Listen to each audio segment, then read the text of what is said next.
আসসালামু আলাইকুম। আজকে আমরা ফাইন্যান্সিয়াল মার্কেট নিয়ে আলোচনা করব এই ভিডিওতে। ফাইন্যান্সিয়াল মার্কেটের তিনটে ক্যাটাগরি রয়েছে, একটা মানি মার্কেট, আর একটা ক্যাপিটাল মার্কেট, আর একটা foreign exchange market. Foreign exchange market এটা খুবই গুরুত্বপূর্ণ লেকচার, এবং এই লেকচার থেকে প্রিলিমিনারি প্রশ্নে, বিশেষ করে ব্যাংকের যে প্রশ্নগুলো হয়ে থাকে সেখানে হিউজ প্রশ্ন আসে। মানি মার্কেট ইনস্ট্রুমেন্ট কোনগুলা, ক্যাপিটাল মার্কেট ইনস্ট্রুমেন্ট কোনগুলা, ফরেন এক্সচেঞ্জ মার্কেট ইনস্ট্রুমেন্ট কোনগুলা। তো আমরা সেই ইনস্ট্রুমেন্টগুলো নিয়ে আজকে আলোচনা করব। মানি মার্কেট ইনস্ট্রুমেন্টের মধ্যে প্রথমেই বলি মানি মার্কেট ইনস্ট্রুমেন্টের রেগুলেটরকে। মানি মার্কেট ইনস্ট্রুমেন্টের রেগুলেটর হচ্ছে বাংলাদেশ ব্যাংক। বাংলাদেশ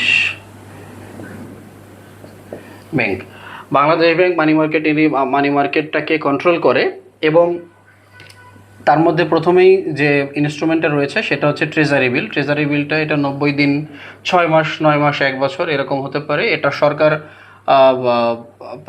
ছাড়ে, এবং সরকার ছেড়ে হচ্ছে টাকা লোন নেয় বা মানুষের কাছ থেকে, এবং এটা মানুষ সরাসরি কিনতে পারে না, এটা ব্যাংকের কাছে বাংলাদেশ ব্যাংক বিক্রি করে সরকারের হয়ে। এরপরে রয়েছে repo rate, reverse repo rate. এই রেপো রেটের মাধ্যমে স্বল্পমেয়াদী ঋণ নিয়ে থাকে বাণিজ্যিক ব্যাংকগুলো বাংলাদেশ ব্যাংকের কাছ থেকে, এবং রিভার্স রেপো রেটের মাধ্যমে বাংলাদেশ ব্যাংক বাণিজ্যিক ব্যাংকের কাছ থেকে লোন নিয়ে থাকে। এটা এক ধরনের ফাইন্যান্সিয়াল ইনস্ট্রুমেন্ট, যেটা মানিটারি পলিসিতে কাজে লাগে বাংলাদেশ ব্যাংকের জন্য। এরপরে রয়েছে কমার্শিয়াল পেপার। কমার্শিয়াল পেপারও এক ধরনের মানি মার্কেট ইনস্ট্রুমেন্ট। এগুলো বাংলাদেশ বাণিজ্যিক ব্যাংক যারা আছে, যে ব্যাংকগুলো আছে, সেই ব্যাংকগুলো মানি মার্কেটে গিয়ে এইটা ট্রেডেড করে। Call money rate very very important. Call money রেটটা কোনো বাণিজ্যিক ব্যাংক যদি তার ফান্ড ক্রাইসিসে পড়ে, তাহলে এক বাণিজ্যিক ব্যাংক অন্য বাণিজ্যিক ব্যাংক থেকে যে লোনটা নিয়ে থাকে সেটাকে বলা হয়, যে রেটের লোনটা নিয়ে থাকে তাকে বলা হয় call money rate. Call money rate অল্প কিছু সময়ের জন্য হয়, কয়েক ঘন্টার জন্য হতে পারে। এটা সর্বোচ্চ 1 দিন, 2 দিন, 3 দিন, 7 দিন পর্যন্ত হয়ে থাকে। এটা ইন্টার ব্যাংক বলা যায়, যে interest rate for taking loan এক ব্যাংক থেকে আরেক ব্যাংক। আরেকটা আছে হচ্ছে সার্টিফিকেট অফ ডিপোজিট। তো আমরা এই বিষয়টা আজকে জানলাম, সেটা হচ্ছে যে এই ইনস্ট্রুমেন্টগুলো মানি মার্কেটেও ট্রেডেড হয়, এবং এগুলো সবই স্বল্প মেয়াদি সময়ের জন্য, এবং মানি মার্কেটের কন্ট্রোলার হচ্ছে বাংলাদেশ ব্যাংক। এরপরে যাব আমরা ক্যাপিটাল মার্কেটে। ক্যাপিটাল মার্কেটের যে ইনস্ট্রুমেন্টগুলো আছে এগুলো বহুল প্রচলিত এবং সবাই জানে। যার মধ্যে প্রথমটা রয়েছে হচ্ছে শেয়ার। শেয়ার তো আমরা সবাই জানি, শেয়ার হচ্ছে কোম্পানির মূলধনের ছোট ছোট অংশ। শেয়ার বিক্রি করে কোম্পানি তার টাকা গ্রহণ করে মানুষের কাছ থেকে। এবং ক্যাপিটাল মার্কেটে কোম্পানি মূলত অনেক সময় 2 ধরনের হয়ে থাকে। একটা হচ্ছে পাবলিক কোম্পানি, আর একটা হচ্ছে public limited company. Public limited, আর একটা private limited company. Private limited company. Public limited কোম্পানিগুলো অবশ্যই শেয়ার মার্কেটে আসতে হবে। শেয়ার মার্কেটে এসে লিস্টেড হয়ে তারপরে হচ্ছে যে আইপিও ছেড়ে তারপরে হচ্ছে যে তাকে শেয়ার ট্রেডেড করতে হবে। শেয়ার ট্রেড করে পাবলিক লিমিটেড কোম্পানি তার ক্যাপিটাল গ্রহণ করে পাবলিকের কাছ থেকে। এটা সহজ বাংলায় বলতে গেলে সেটা হচ্ছে পাবলিক লিমিটেড কোম্পানিগুলো তার যে অংশের মালিকানাটা সাধারণ মানুষের কাছে বা ইনস্টিটিউশনাল ইনভেস্টরের কাছে বিক্রি করে দেয় বা ছেড়ে দেয়। এরপরে আছে ডিবেঞ্চার। ডিবেঞ্চারও এক ধরনের ইনস্ট্রুমেন্ট, যেটা ক্যাপিটাল মার্কেটে ট্রেডেড হয়। দীর্ঘমেয়াদী লোন নেওয়ার জন্য কোম্পানি ডিবেঞ্চার ছাড়ে। ট্রেজারি বন্ড এক ধরনের ইনস্ট্রুমেন্ট পাবলিক লিমিটেড কোম্পানির, সেটা ক্যাপিটাল মার্কেটে ট্রেডেড হয়। এর মাধ্যমেও দীর্ঘমেয়াদী লোন পাওয়া যায়। একটা basic difference between money market and capital market is that এটা স্বল্পমেয়াদী এবং এটা দীর্ঘমেয়াদী। এখান থেকে স্বল্পমেয়াদী লোনের ব্যবস্থা হয়, এখান থেকে দীর্ঘমেয়াদী লোনের ব্যবস্থা হয়। এরপরে মিউচুয়াল ফান্ডের মাধ্যমে ফান্ড কালেকশন করা হয়, যে কোনো একটা প্রজেক্টে গিয়ে ইনভেস্ট করা হয়। আইপিওকে বলা হয় ইনিশিয়াল পাবলিক অফারিং।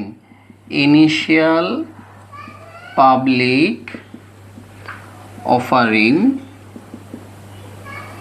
পাবলিক অফারিংয়ের মাধ্যমে একটা পাবলিক লিমিটেড কোম্পানি যখন শেয়ার ক্যাপিটাল মার্কেটে লিস্টেড হয়, তখন সে যখন তার শেয়ারটাকে প্রথমবারের মতো বিক্রি করতে চায়, সেটাকে বলা হয় আইপিও ছাড়তে হয়, সেটাকে বলা হয় ইনিশিয়াল পাবলিক অফারিং। মানুষের কাছে শেয়ারটা ছাড়া হয়।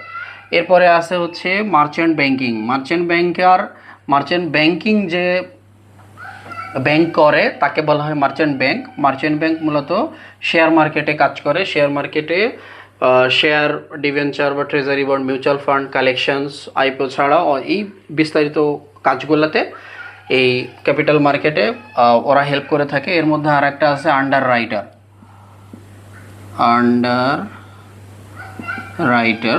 রাইটারও এক ধরনের কার্যক্রম, যারা কোম্পানির এই শেয়ারগুলা ক্যাপিটাল মার্কেটে ছাড়ার ক্ষেত্রে, আইপিও ছাড়ার ক্ষেত্রে হেল্প করে থাকে। এরপরে আমরা শিখব ফরেন এক্সচেঞ্জ মার্কেট। ফরেন এক্সচেঞ্জের মার্কেটের মধ্যে আছে একটা ফরেক্স রিজার্ভ, আর একটা আছে হচ্ছে এক্সচেঞ্জ রেট, আর একটা হচ্ছে ফিউচার ফরওয়ার্ড কন্ট্রাক্ট। ফরেক্স রিজার্ভটা হচ্ছে ফরেন আমাদের রিজার্ভ কত, ফরেন রিজার্ভটা আমাদের বিভিন্ন মাধ্যমে হয়ে থাকে। আমরা যখন এক্সপোর্ট করি তখন ফরেক্স রিজার্ভ বাড়ে, যখন রেমিটেন্স আসে ফরেক্স রিজার্ভ বাড়ে। আমরা যখন বিভিন্ন জায়গা থেকে আমরা এইড পেয়ে থাকি, লোন পেয়ে থাকি, তখন আমাদের ফরেক্স রিজার্ভ বাড়ে, রেমিটেন্সের মাধ্যমে বাড়ে এবং এক্সপোর্টের মাধ্যমে বাড়ে। এরপরে আছে এক্সচেঞ্জ রেট। এক্সচেঞ্জ রেট হচ্ছে আমাদের বাংলাদেশি টাকার সাথে ইউএসডি এদের এক্সচেঞ্জ রেট। যেমন বর্তমানে বাংলাদেশে 123 টাকা 95 পয়সায় $1 পাওয়া যায়। এরপরে আছে future forward contract. Future forward কন্ট্রাক্টের মাধ্যমে ভবিষ্যতে আমার জন্য কোনো একটা পণ্যদ্রব্য কিনতে, কোনো একটা কমোডিটি কিনতে লস অকার করতে না হয়, সেই বিষয়টা হচ্ছে ফিউচার কন্ট্রাক্ট, ফরওয়ার্ড কন্ট্রাক্টের মাধ্যমে আমরা লসটাকে মিনিমাইজ করতে পারি। তো আজকে আমাদের লেকচার এই পর্যন্ত। ফাইন্যান্সিয়াল মার্কেটে এই বিষয়গুলো আমরা শিখলাম। মানি মার্কেটের ইনস্ট্রুমেন্ট কোনগুলো, ক্যাপিটাল মার্কেটের ইনস্ট্রুমেন্ট কোনগুলো, বা ফরেন এক্সচেঞ্জ মার্কেটের ইনস্ট্রুমেন্ট কোনগুলো। তো আপনারা এইটা আশা করি খুব সুন্দর করে দেখবেন। এটা যদি ঠিকঠাক করে বুঝতে পারেন তাহলে প্রিলিমিনারি এক্সামে এই বিষয় থেকে যদি কোনো প্রশ্ন এসে থাকে তাহলে খুব সহজে অ্যান্সার করতে পারবেন। তো আজকের ভিডিও এই পর্যন্ত। Thank you so much. পরবর্তী ভিডিওতে দেখা হবে ইনশাআল্লাহ।